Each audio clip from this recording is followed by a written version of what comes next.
Kembali lagi bersama saya Reni dalam acara Kuliah Umum 2020 bagi mahasiswa baru Universitas Gunadarma. Dan selamat bergabung kepada adik-adik mahasiswa yang baru saja bergabung di acara Kuliah Umum ini.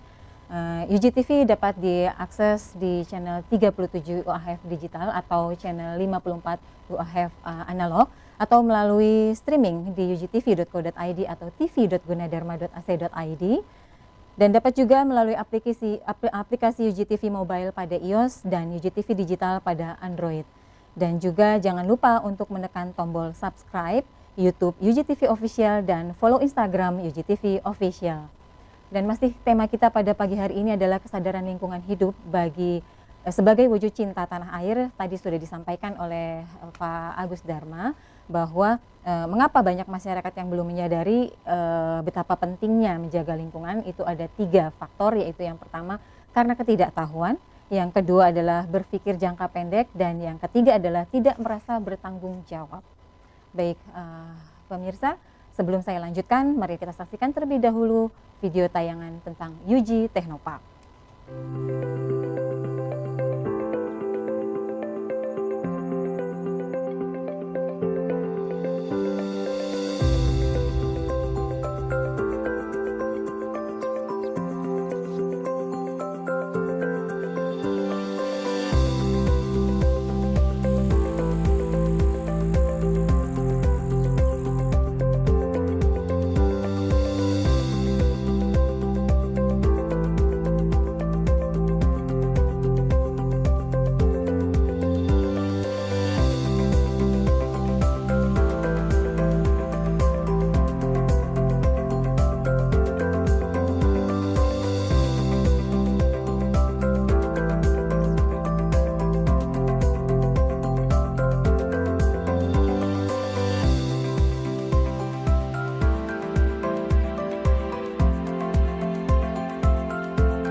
Ya, itulah pemirsa tayangan video tentang UG Technopark, yaitu sebuah teknopark yang dimiliki oleh Universitas Gunadarma yang nanti akan diperuntukkan untuk Tridharma Perguruan Tinggi, yaitu pendidikan, penelitian, dan pengabdian masyarakat. Ada sekitar 60 hektar luas tanah tersebut di Cianjur, tepatnya di Mande, Cianjur, Jawa Barat. Dan memang belum 60 hektar ya Pak Agus ya dibangun, masih dalam tahap pengembangan yang mudah-mudahan nanti bisa terrealisasi. Selain Tridharma Perguruan Tinggi tadi, pendidikan, penelitian, dan pengabdian masyarakat, mudah-mudahan ada satu lagi Dharma nih Pak Agus, yaitu Dharma Wisata ya, mudah-mudahan. Baik, Pak Agus, bagaimana Universitas Gunadarma mengambil peran dalam menjaga lingkungan hidup terkait dengan kehadiran UG Technopark tersebut Pak? Ya, kita bersyukur ya memiliki fasilitas yang sudah susah didapatkan sebuah tanah berukuran seluas itu ya. Kalau dilihat dari segi lingkungan, ini sangat baik karena dalam lingkungan itu kita harus menjaga keseimbangan antara ruang terbuka dan ruang terbangun. Jadi kalau di Undang-Undang Tata Ruang sudah diamanatkan dalam sebuah daerah itu minimal 30% itu harus ruang terbuka. Makanya mungkin Mbak Reni tahu di tahun-tahun kemarin itu banyak yang jalur-jalur hijau di Jakarta yang tadinya jadi pom bensin dan sebagainya dibongkar lagi semua, dikembalikan menjadi apa namanya Kembali ke RTH, asal ya, ruang terbuka hijau. Iya. Itu sebenarnya dalam rangka memenuhi amanah undang-undang tersebut 30%. Nah, ini kan Teknopark ini alam, ruang Iya, terbuka. Nah, kemudian yang baik lagi itu dari segi lingkungan adalah dengan adanya menjaga alam di yang asli, kita menjaga keanekaragaman hayati, biodiversity ya. Jadi di sana tanaman, hewan dan sebagainya bisa dikembangkan baik yang secara alami maupun secara penelitian ilmiah. Nah, sebagai penggerak kegiatan, nah ini harus memang dikaitkan dengan kegiatan-kegiatan yang sifatnya melibatkan masyarakat, bisa ke arah agrowisata, bisa ke arah misalnya pendidikan apa namanya ke dan alam dan seterusnya. Jadi memang sangat baik kalau dilihat dari kita upaya konservasi lingkungan. Oke, ya. Baik. Nah, Pak Agus, untuk lebih detailnya lagi, bagaimana kalau kita langsung saja ke narasumber ya, ke Pak Johan untuk memberikan paparan mengenai Pancasila dan kesadaran lingkungan hidup. Karena tadi berbicara undang-undang dan lain sebagainya, kita juga nanti mungkin akan dapat masukan lebih banyak lagi dari narasumber. Selamat pagi, Pak Johan. Selamat pagi, Bu Ya. Reni. Pak Johan tadi sudah melihat tayangan sedikit mengenai uji Teknopark yang dimiliki oleh Universitas Gunadarma, tanah seluas 60 hektar yang akan dimanfaatkan untuk Tridharma Perguruan Tinggi oleh Universitas Gunadarma. Nah, Pak Johan, untuk itu kami persilakan untuk memberikan paparan untuk sesi pertama untuk kali ini adalah mengenai Pancasila dan kesadaran lingkungan hidup. Ya, kami persilakan, Pak. Baik, Assalamualaikum warahmatullahi wabarakatuh. Shalom, salam sejahtera, Om Swastiastu, Namo Buddhaya, salam kebajikan buat kita yang hadir semua di sini. Saya sangat berterima kasih diberikan kesempatan untuk sedikit memberikan semacam paparan kecil yang kemudian saya bikin sedikit subtema, yaitu dengan judul Pancasila dan Kesadaran Lingkungan Hidup.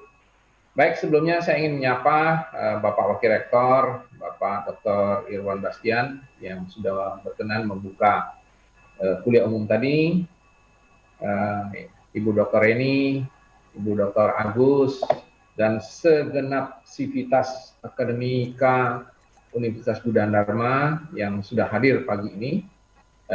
Izinkan saya memulai sedikit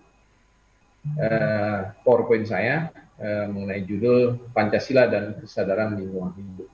Baik, ini subtema yang kita bikin ini adalah kesadaran lingkungan hidup. Jadi selama ini kita tahu bahwa kita di Indonesia ini kesadaran mengenai lingkungan itu rasanya sangat tipis. Tapi kalau tidak kita bangun dari sekarang, itu akan terlewatkan, akan hilang. Dan seperti Pak Agus bilang tadi, mungkin kita ini tidak disiplin, mungkin kita ini terledor dan lain-lain. Tapi kesadaran ini harus kita bangun terus-menerus. Tanpa kita bangun terus-menerus, saya pikir kita akan tertinggal dalam hal memanfaatkan kekayaan alam yang ada ini, sehingga tidak bisa kita buat ini menjadi sesuatu yang berharga. Baik, saya akan memulai dengan 3 pilar hubungan manusia yang utama. Jadi slide sebelumnya ini lanjut. Nah, ini 3 pilar hubungan manusia yang menurut saya sangat penting. Yaitu yang pertama adalah hubungan manusia dengan penciptanya. Terus kemudian yang kedua adalah hubungan manusia dengan manusia. Dan yang ketiga adalah hubungan manusia dengan alam. Nah, hubungan manusia dengan alam inilah kita kaitkan mengenai kesadaran lingkungan hidup. Nah, penting bahwa saya itu selalu dipesan oleh orang tua saya, hubungan manusia dengan alamnya. Jadi kita itu selalu dipesan oleh orang tua, oleh tetua kita. Ada 3 rezeki tidak bisa kita lupakan. Nah, salah satu rezeki itu adalah lingkungan. Alam dan sekitarnya ini memberikan rezeki buat kita. Jadi 3 rezeki yang pertama yang ada di kita itu salah satunya adalah alam. Karena dunia dan seisinya itu memberi rezeki buat kita. Jadi hubungan manusia dengan alam itu, saya ibaratkan seperti hubungan ibu dan anak. Kenapa saya nggak sebut hubungan bapak dengan anaknya? Kenapa? Karena setiap hari pastilah kita menyebut nama ibu kita lebih banyak daripada nama bapak. Dan begitu pentingnya hubungan manusia dengan alam ini, seperti kita setiap hari berkomunikasi dengan ibu kita. Makanya hubungan itu sangat luar biasa. Tapi kesadaran kita mengenai hubungan ini sangat tipis. Atau kita kurang peduli, atau kita kurang disiplin. Nah, hal-hal inilah yang harus kita tanamkan kembali. Bagaimana pentingnya hubungan manusia dengan alam. Ya, saya sebutkan seperti hubungan ibu dan anak. Nah, ini penting bagi kita. Kalau adik-adik mahasiswa, anak-anakku semuanya sudah menyadari hubungan itu sangat penting, mari kita camkan bahwa hubungan ini seperti ibu dan anak, antara kita dengan ibu kita. Kalau kita tidak punya ibu, berarti kita akan menjadi sengsara, atau kita akan mengalami semacam kekurangan yang luar biasa. Nah, hubungan itu akan kita rekatkan kembali mengenai hubungan manusia dengan alam, dan kita kaitkan hubungan ibu dan anak. Itu yang mau saya sampaikan kepada acara pagi kita hari ini, bahwa hubungan ini antara manusia dengan alam itu luar biasa penting. Saya akan coba memasukkan ke Pancasila dan pelestarian alam. Jadi kesadaran lingkungan ini bagaimana kita mewujudkannya sebagai bentuk cinta tanah air kita yang kita sesuaikan dengan nilai-nilai yang terkandung dalam Pancasila. Ya, kita tahu bahwa Pancasila ada 5 sila yang sangat luar biasa yang digali oleh para pendiri bangsa ini. Begitu pentingnya bahwa pelestarian alam dan Pancasila itu harus kita kuatkan. Yang pertama, yaitu mengenai sila pertama, yaitu ketuhanan yang Maha Esa. Bahwa keyakinan kita pada Sang Pencipta kita, alam, semesta, dan segala isinya, berikut makhluk hidup yang ada di dalamnya, alam adalah hasil ciptaan Tuhan untuk semua makhluknya. Maka kewajiban kita manusia untuk merawat dan menjaganya. Merusak alam artinya menjauhkan kita dari nilai-nilai ketuhanan. Saya pikir fondasi yang luar biasa ini harus kita kuatkan lagi, bahwa kalau kita merusak alam, berarti kita menjauhkan nilai-nilai ketuhanan yang ada dalam sila pertama, ketuhanan yang Maha Esa. Sila kedua kita yaitu kemanusiaan yang adil dan beradab. Itu mengenai kemanusiaan. Terjadinya kerusakan hutan dan monopoli kepemilikan lahan sangat jelas meniadakan sisi kemanusiaan. Jadi kerusakan hutan ini adalah ulah dari kita sendiri, dari perbuatan kita sendiri, di mana terjadi longsor, kebakaran, dan lain-lain. Itu penyebab daripada manusia yang sudah mulai tamak, sudah mulai serakah untuk mengeksploitasi alam secara berlebihan. Jadi sila kemanusiaan ini sangat penting bagi kita kalau kita kaitkan dengan lingkungan. Persatuan Indonesia, yaitu sila ketiga. Persatuan. Semua kita berada dalam satu hamparan wilayah yang saling berhubungan. Terjadi kerusakan alam di Sumatera akan berakibat di daerah lain. Seperti kita ambil contoh kebakaran hutan yang terjadi di beberapa tahun terakhir. Kebakaran hutan ini sangat berpengaruh terhadap iklim agroklimat yang terjadi di daerah sekitarnya, terutama di Sumatera. Asap pun kita sudah ekspor sekarang, yaitu ke Malaysia, ke Singapura, dan kami Bangka Belitung pun boleh dibilang kalau musim panas dan terjadi kebakaran hutan di Sumatera dan anginnya dari sebelah barat, kita pasti mendapatkan dampaknya. Ini berarti kalau kita merusak satu daerah, dampak lainnya, daerah lainnya akan terdampak. Jadi sila persatuan Indonesia ini sangat terkait dengan alam dan lingkungan. Sila keempat kita adalah kerakyatan yang dipimpin oleh hikmat kebijaksanaan dalam permusyawaratan perwakilan. Bijaksana, musyawarah, dan mufakat. Tidak memaksakan kehendak pada satu keinginan. Tanah, bumi, dan kekayaan alam di dalamnya adalah milik bersama dan diberlakukan secara bijaksana. Ada air harus mengalir, ada pohon harus tumbuh, dan ada tanaman harus disemai. Saya pikir sila keempat kita sangat mendukung untuk kita mengelola tanah dan bumi dan kekayaan yang ada di dalamnya, yang terkandung di dalamnya, untuk menjadi milik kita bersama. Jadi kebersamaan ini harus melalui musyawarah dan mufakat. Bagaimana kita menjaga lingkungan, bagaimana kita menjaga alam, adalah suatu musyawarah dan mufakat yang harus kita buat lebih baik.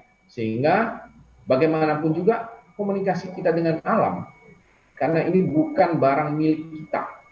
Jadi bagaimana kita bisa bijaksana, bagaimana kita bisa bermusyawarah dan mufakat untuk menjaga alam, itu sudah diajarkan oleh para pendiri negeri ini, supaya untuk menjaga alam itu salah satunya kita harus bijaksana, bermusyawarah, dan bermufakat. Nah, ini penting nilai-nilai yang ada di dalam Pancasila. Kalau kita jabarkan dalam pelestarian lingkungan, sangat masuk. Dan yang terakhir adalah keadilan sosial bagi seluruh rakyat Indonesia. Ini menyangkut keadilan sosial. Setiap warga negara Indonesia memiliki hak yang sama untuk kemakmuran, kesehatan, kenyamanan, kebahagiaan, ketentraman, bahkan untuk flora dan fauna sekalipun. Jadi kita harus berlaku adil, bukan hanya sesama manusia, tetapi kepada flora dan faunanya pun harus kita berlakukan secara adil. Kadang-kadang kita di Indonesia masih kurang dan atau tidak terlalu peduli mengenai flora dan fauna kita. Keanekaragaman hayati kita dengan iklim tropis kita itu sangat luar biasa. Tetapi kita masih kurang menyadari kekayaan ini. Kita punya satwa yang luar biasa, ragamnya, jenisnya, tapi kita kurang menghargai. Sehingga di dalam sila kelima, keadilan sosial bagi seluruh rakyat Indonesia, saya coba menyambungkan juga keadilan sosialnya buat flora dan fauna. Jadi penting bagi kita untuk mengkaitkan hal-hal ini supaya kelestarian alam kita itu sudah memang dipikirkan oleh para pendiri negeri ini dengan pilar-pilar yang ada, dengan 5 sila yang ada. Kalau kita hubungkan semuanya, pasti sangat menunjang untuk terjadinya pelestarian lingkungan. Sehingga kalau kita balik lagi mengenai kesadaran kita, itu memang harus kita edukasi, reedukasi, kita kuatkan lagi, sehingga nilai-nilai yang sudah digali dari leluhur bangsa kita untuk kejayaan bangsa ini pasti akan lebih baik. Mungkin tidak ada kata yang terlambat untuk kita mencintai alam Indonesia. Kalau kita masih berpikir bahwa alam itu akan bersahabat dengan kita, saya pikir kalau tanpa kita melakukan sesuatu, melakukan upaya, alam ini akan hilang dengan sendirinya. Lingkungan ini akan rusak dengan sendirinya. Jadi sangat baik sekali pada acara yang luar biasa pagi ini. Kami sebagai di daerah seperti Bangka Belitung, ya, yang secara otomatis Bangka itu adalah domainnya adalah penambangan. Udah pasti di daerah kami ini lingkungan sudah pasti rusak, yaitu karena akibat dari eksploitasi alam yang luar biasa. Tapi kami masih bersyukur bahwa gerakan-gerakan untuk mencintai alam, gerakan-gerakan untuk kesadaran lingkungan, gerakan-gerakan untuk merehabilitasi lingkungan sudah luar biasa banyak di Bangka Belitung, sehingga pelan-pelan dengan adanya komunitas pecinta alam yang ada, kita bisa lebih baik lagi untuk menyelamatkan lingkungan. Kalau kami di Bangka sudah banyak sekali kesadaran-kesadaran itu yang kita harapkan dari mahasiswa, anak-anak mahasiswa yang baru bisa juga menularkan kebaikan-kebaikan ini supaya untuk ke depan bahwa alam dan seisinya ini sebetulnya memberi rezeki. Saya akan memberikan paparan selanjutnya setelah session ini, bagaimana sebetulnya alam itu memberi rezeki buat kita. Penting bagi mahasiswa bahwa rezeki itu kalau kita kelola dengan baik, alam ini sudah menyediakan buat kita. Nah, sesi berikutnya yaitu mengenai BBG, saya akan coba memberikan suatu pemahaman yang lebih clear kepada kita bahwa alam dan seisinya memberi rezeki kepada kita. Biasanya itu mahasiswa kalau rezeki itu semangat dia. Ya, baik Bapak Ibu, sebagai tanah wilayah Melayu tidak elok rasanya kalau kita di Bangka Belitung ini sebelum selesai memberi sedikit paparan singkat ini, saya akan membacakan sajak, ya, yaitu kalau seram di tengah telaga, berjalan cepat si tuan gagah. Kalaulah alam terus terjaga, kita semua mendapat berkah. Tengah malam naik becak, hendak ke kota beli celana. Kalau alam terus dirusak, bersiap hidup dalam bencana. Demikian Bapak Ibu yang saya dapat sampaikan, kurang dan lebihnya saya mohon maaf. Terima kasih. Wassalamualaikum warahmatullahi wabarakatuh. Terima kasih Pak Johan, dan biasanya kalau ada pantun harus dibalas ya Pak ya. Tapi mohon maaf saya tidak berpantun. Nanti kita jadi balas-balasan pantun Pak.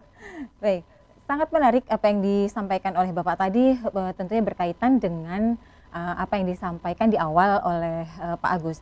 Nah, tadi paparan yang Bapak sampaikan bahwa Pancasila sudah merangkum semua dasar-dasar kehidupan, mulai dari aspek ketuhanan, kemanusiaan, persatuan, permusyawaratan, dan keadilan sosial untuk semua makhluk termasuk alam lingkungan hidup di mana kita berada.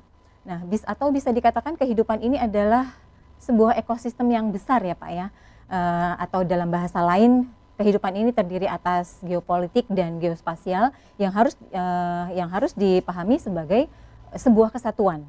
Namun kenyataannya kan Pak, banyak sekali bencana yang terjadi itu karena ulah manusia. Nah, ada yang ingin saya tanyakan ke Bapak, apakah kerusakan alam lingkungan ini terjadi karena lunturnya rasa cinta tanah air atau nasionalisme, atau seperti yang tadi disampaikan di awal oleh Pak Agus, yaitu karena ketidaktahuan, kemudian tidak bertanggung jawab, ya. Nah, apakah seperti itu Pak? Ini dari sisi Pancasila atau dari sisi rasa cinta tanah air? Silakan Pak. Baik, terima kasih Bu Reni. Pertanyaan sangat menarik, dan itu mungkin banyak sekali dari kita bahwa kesadaran kita mengenai alam ini, apakah kita sudah mulai luntur? Kalau di satu sisi mulai luntur, saya bilang iya, karena penting sekali bagi kita mahasiswa-mahasiswa yang baru ini, bagaimana kita mendorong mereka untuk menjadi bukan hanya sadar sekarang. Sadar itu tidak cukup. Kalau cuma sadar doang, itu kita cuma tidak boleh buang sampah. Kita tidak boleh melakukan pembakaran dan lain. Kita dituntut mahasiswa baru itu sebagai pelopor terhadap perbaikan lingkungan. Kalau kesadaran kita udah ketinggalan tuh. Jadi yang namanya disiplin semua ada di situ. Jadi penting bagi kita untuk mempelopori kawan adik-adik kita mahasiswa ini supaya mereka turun mempelopori. Kalau cuma sadar aja kita sekarang udah nggak cukup, kita udah ketinggalan. Negara-negara lain udah luar biasa. Kita sangat sehingga kesadaran lingkungan itu menjadi semacam budaya. Kalau di di negara-negara yang sudah maju, kesadaran lingkungan itu sudah menjadi kewajiban. Jadi kita tidak boleh lengah lagi, kita tidak boleh lalai lagi. Jadi kita untuk mengejar ketertinggalan itu kita sudah harus mengajak adik-adik mahasiswa itu untuk mempelopori kesadaran terhadap lingkungan. Mungkin itu. Ya, terima kasih Pak. Oke, jadi memang seperti yang tadi di Bapak katakan ya, bahwa kesadaran akan lingkungan itu harus dibangun terus-menerus ya, supaya menjadi budaya hidup ya Pak ya, seperti itu. Ya. Oke, baik. Ke Pak Agus sekarang, apakah kerusakan lingkungan hidup ini akan mengancam atau dapat mengancam eksistensi dan keamanan dari suatu negara Pak? Baik, waduh ini pertanyaannya eksistensi suatu negara ya. Jadi memang yang pertama menindaklanjuti dari penjelasan dari Pak Johan tadi. Jadi memang kesadaran lingkungan hidup itu pada intinya dia harus diinternalisasikan kesadaran itu dalam pola pikir dan pola tindak masyarakat. Nah, harus berpikir bahwa lingkungan hidup itu bukan bagian di luar skop kita. Jadi kalau dalam konsep pembangunan berkelanjutan itu ada 3 aspek: lingkungan, ekonomi, sosial. Salah satu degradasi yang ini ikut. Nah, dalam konteks negara, kalau lingkungannya dijaga, sosialnya baik, ekonominya nggak diangkat, ininya juga runtuh. Kalau sebaliknya misalnya, sosialnya baik, ekonominya tinggi, ininya nggak jaga, runtuh juga. Di tengah-tengah itu adalah kesejahteraan manusia. Nah ini jadi kalau misalnya, pertanyaan tadi, kalau lingkungan hidup tidak dijaga, apakah membahayakan eksistensi negara? Jawabannya iya, karena dia merupakan salah satu pilar dari pembangunan berkelanjutan. Gitu kira-kira. Oke, baik, terima kasih Pak. Ya. Dan Pak Johan, nanti kita akan lanjutkan segmen berikutnya, yaitu tentang Bangka Botanical Garden, dari lahan bekas tambang menjadi agrowisata. Tapi nanti kita akan break sejenak ya Pak ya. Ya. Pemirsa UG TV dimanapun Anda berada, kami akan lanjutkan perbincangan kita nanti dengan tema yang jauh lebih menarik setelah komersial berikut.